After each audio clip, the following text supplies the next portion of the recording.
Terrible. All right, one more for you, Shapiro, because I get this tweeted at me a lot. People say, Dave, you should run for president in 2020, but on the second part of the ticket, Shapiro should be number one. You'd show people that bridges can be built, blah, blah, blah.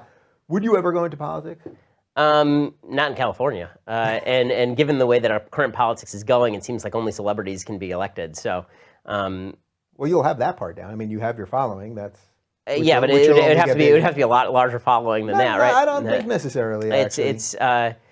It's something that I could see doing at some point. 2020 is a little soon. But I'm not averse to the idea of running for office at some point, but it depends on whether you can do more good outside of government or inside government, especially when you want to destroy the instrument itself. Not to destroy the entirety of the government, to destroy a lot of the power of it. Can I help you out? Okay. Alrighty. How are you doing? I'm pretty good. How are you doing? Yeah, doing okay. A little chilly, but it's November, right? Seems like a lot of security for an event with no protesters. I'm not security. Let him speak. Ben, you're the How are man. you, sir? Free country. Sure. Step over here for a minute. Oh. How are you? I'm the head of public safety. Nice to meet you. Pleasure to meet you. You know that you weren't registered, whatever, for the group didn't register you for the event. They have strict things, Welcome to so Soviet you're Union. not allowed, into the event. Well, I mean, YAF did inform you that I was coming as a speaker, as a person sitting in the audience, as well as a member of Christina Hoff Sommers' team. So I'm not sure whether their standards are necessary. I'm also wondering exactly why it's so necessary to keep me personally out. We're just following protocol, sir. Well, why is your protocol to keep me specifically out? What country protocol? Soviet Union or United States? You want to step over here to decide? Well, I'm happy to do it right here if you'd like. I mean, I don't think this needs to be private. The bottom line is it's private property, okay? It fully wasn't aware. proper procedures weren't followed, and you're not going to be allowed to. So am I to understand that if I take 3 steps forward, you will attempt to have me arrested? If you create a problem and you will not, leave the campus, yes. Okay, so just to be clear, if I attempt to enter that hall right there and sit down just to listen to somebody speak, or if I attempt to ask a question or to engage in free speech, you will have me arrested. At this point, yes, sir. Okay, then I'm glad that we've clarified that situation. I'm also glad that in a city, I mean, clearly you have great security. I'm glad in a city that has some 4,000 shootings to this date, you have 30 members of security just for a 5'9", 165 Jewish guy.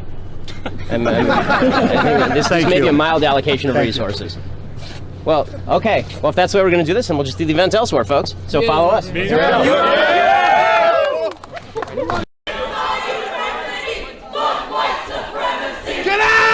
Yo, your baby needs to get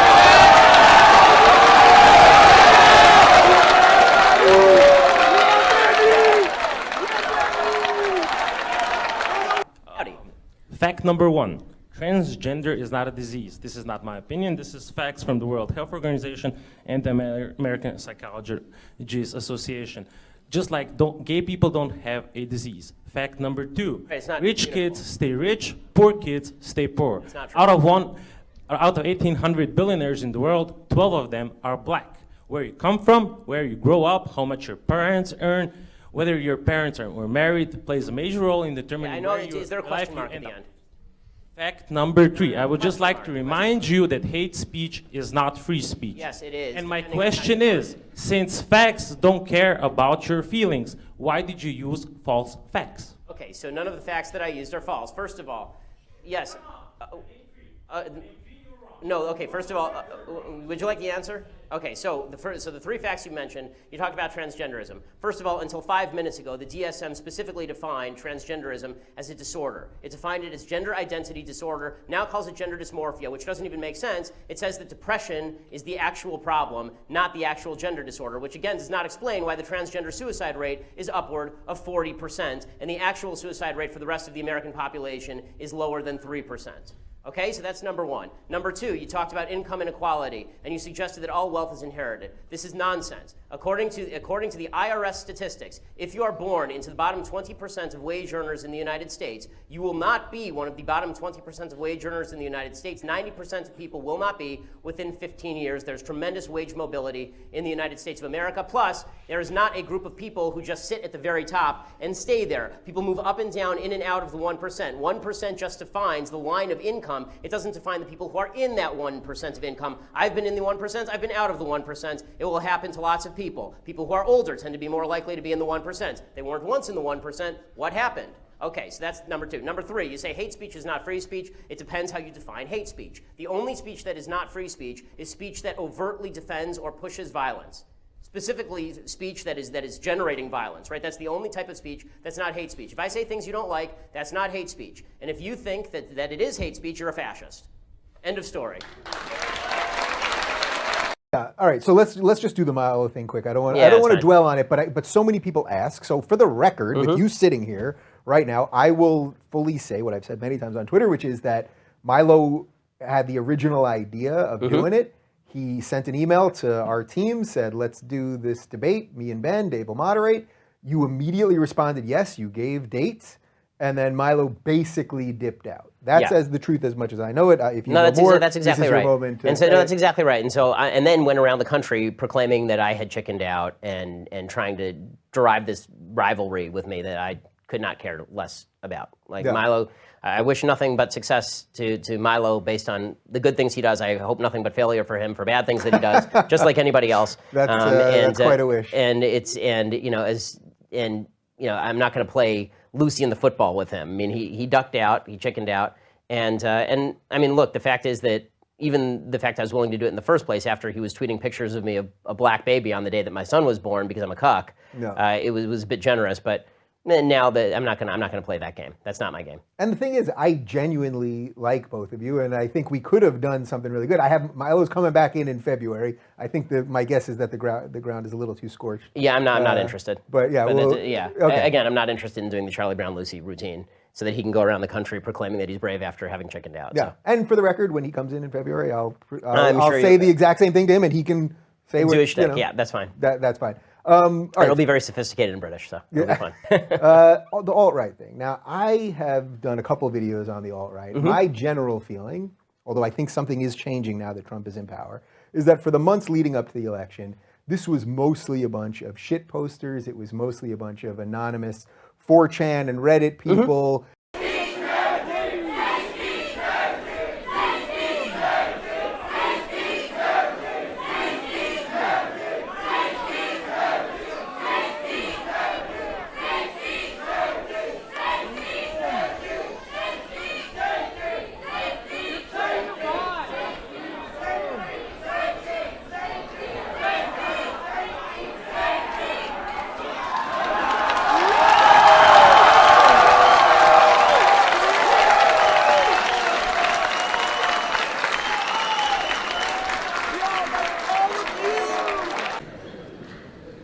The left also doesn't believe in the sort of founding notion of rights for individuals absent intervention. They believe that rights actually spring from the collective. So you only have a right to do a thing because the collective says you have the right to do a thing. It doesn't adhere to you as an individual from God. Instead, it comes from the state.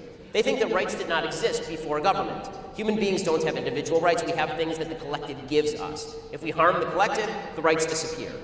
And so the question becomes not what right do you have? It becomes not what right does the government have to invade your right to own an AR-15. The question instead becomes what right do you have to own an AR-15?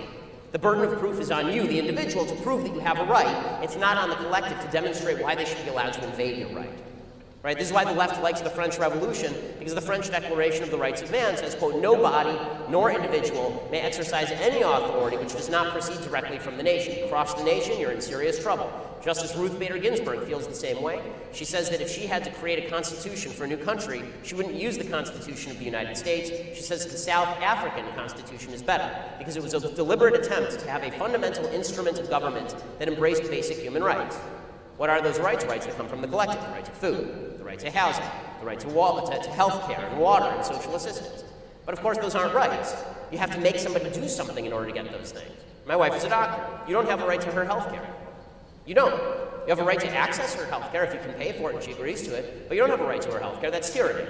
It's involuntary servitude. You can't put a gun to my wife's head and tell her that she needs to care for you. But the left believes you can. When they say right to health care, that's what they mean. Because all rights spring from the collective, and my wife doesn't have the right to say as an individual, I don't want to do this. Only these rights, these positive rights, is what the left calls positive rights, as opposed to negative rights. Negative rights like the right to free speech, meaning that you don't get to invade my right to free speech. The left believes not in negative rights, they believe in positive rights, the right you have to take something away from somebody else. Obama said the same thing. In 2001, he openly said he regretted that the Constitution was a charter of negative liberties. He hoped that the Constitution could be twisted in favor of these positive rights. And this is, by the way, what the left terms social justice, the idea that all rights spring from the collective. Right? If the collective trumps the individual identity doesn't mean anything. All that matters is the collective. You do lots of stupid things. Yeah. The question is, there are people who are making the affirmative case that this is making the country a better place and making the dialogue more open, when in reality what you're actually doing is you're breeding the resistance to the dialogue, right? Because then... Yeah, look, I guess what those people would argue is that the system has become so rigid and so afraid of everything and every idea that the only way... And I think Milo actually said this to me on my show, which was a year before the election, that this was the only way we were going to break any of this political... But even Milo knows he's lying. Next, when Milo's on, ask him one question. If he thinks that's true, ask him to say the N-word on your show.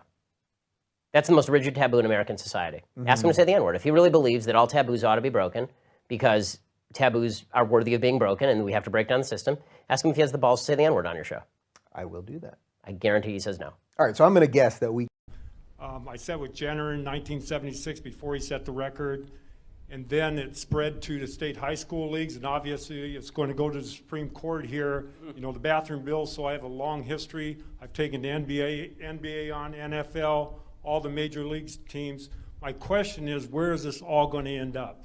Well, I mean, the left always needs a new civil rights movement because all of them remember when they were actually in the right on civil rights in the 1960s. So they're constantly comparing everything to civil rights.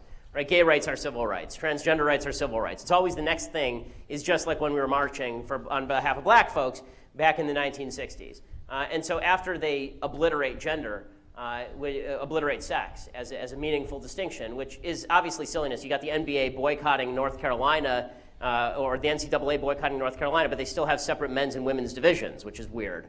Right? If sex is just arbitrary, then why do you have women's divisions? Why can't it just be a bunch of 6'8" dudes who weigh 300 pounds banging around in the paint with a bunch of 5'3" women, right?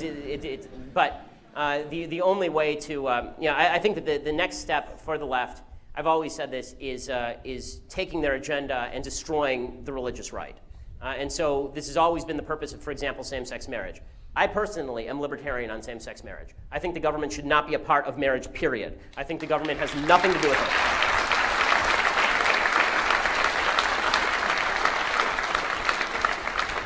And that's not because I'm morally for same-sex marriage. I'm not. I don't think that homosexuality is I'm a religious person. As a religious Jew, I believe there's such thing as sinful and not sinful. That doesn't mean that's public policy, right? Public policy is different than that. So when it comes to public policy, my feeling is that the government is really crappy at everything and hasn't promoted traditional marriage in any real way. When they tried to, it failed. Obviously, the government can't be the barrier between marriage and failure. That just doesn't work. I have personally 2 marriage certificates, right? I have the one from the state that I don't care about and it got lost sometime and I don't care. And then there's my Jewish marriage certificate, which is my ketubah, right? And that's the one that I cared about because it's the one that said I could have sex with my wife. So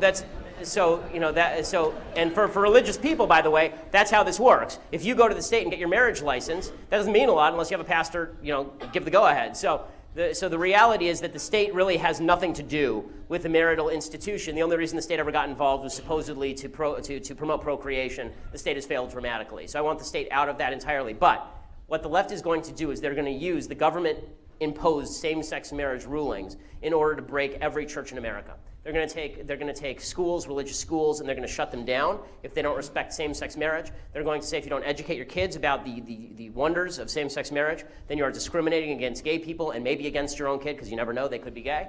Right? They're going to say that every church, every school, every religious institution in America must be discriminated against if they do not participate in whatever the left social agenda of the day is. And that's a much larger battle than all of these secondary silly battles about bathrooms in North Carolina and such. The left is always on attack. And because they're always on attack, it's incumbent on us to always fight back. We can never stop fighting back. And obviously not just fighting back, dismantling the roots of their agenda, exposing them for what they are, a bunch of people who are grasping and ambitious, a philosophy, more than a bunch of people, a philosophy that says your labor is not your own, your time is not your own, your freedom is not your own. Your labor, your time, and your freedom all are all your own. and it is your job to use them to best effect. Thank you so much. Thanks for having me. Threats of violence, that was what was amazing at DePaul. Like, we walked up, and the whole day, they'd been telling my security team that if Shapiro shows up, that we're going to arrest him. If he shows up, then we will literally, and at the For place. what, though? For trespass. Okay. Right, so I mean, that would be the crime, is trespassing on their campus. They literally went out and got a sheriff from Cook County to sit there to facilitate the transfer of arrest. If the campus police arrest you, they have to have somebody from the county actually be. So they actually had the guy sitting there in the lot. No protesters anywhere, none, right? I mean, it's 30 police officers and security guards and me. Yeah. And I walk up and I was like, really? Like, I can't, like, so and I said, you know, if I take 2 steps forward, are you going to arrest me? And the guy said, yeah. And he's a giant guy. He said, yeah. People are like, you should have gotten arrested. It's like, well, you know, at that point, I'm really not so hot on spending the evening in a Cook County prison. Like, that's Cook County jail for the. You stand up for your beliefs, but not to the point of a night in Well, Cook again, County like, it's jail. again, they actually have the right to arrest me. It's a private university. If it were a public university, I would have walked. If it were a public university, I would have made them arrest me. At a private university, they do have the legal right to ban whoever they want. It just demonstrates how ridiculous they are that they're willing to arrest me. Yeah, and the fact, again, that they're taking everyone from you to Milo, it's like, that's showing real intolerance, because it's not just a sliver. It's not just a They had a terrorist sliver of speak an at DePaul last year. ideology. It's people that disagree wildly on things. Exactly. Well, except if they are remotely construed as right wing. Right. So if you're a terrorist convicted in Israel, you can speak at. They had one speak at in 2014, I think, at DePaul. So you have to be within a certain spectrum, but they refused to even acknowledge a spectrum, right?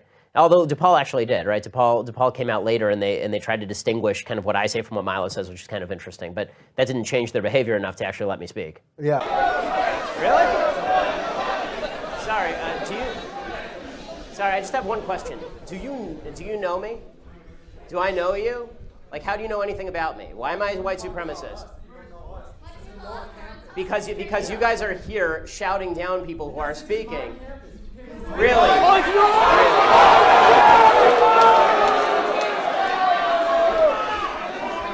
Okay, last time. How what starts? What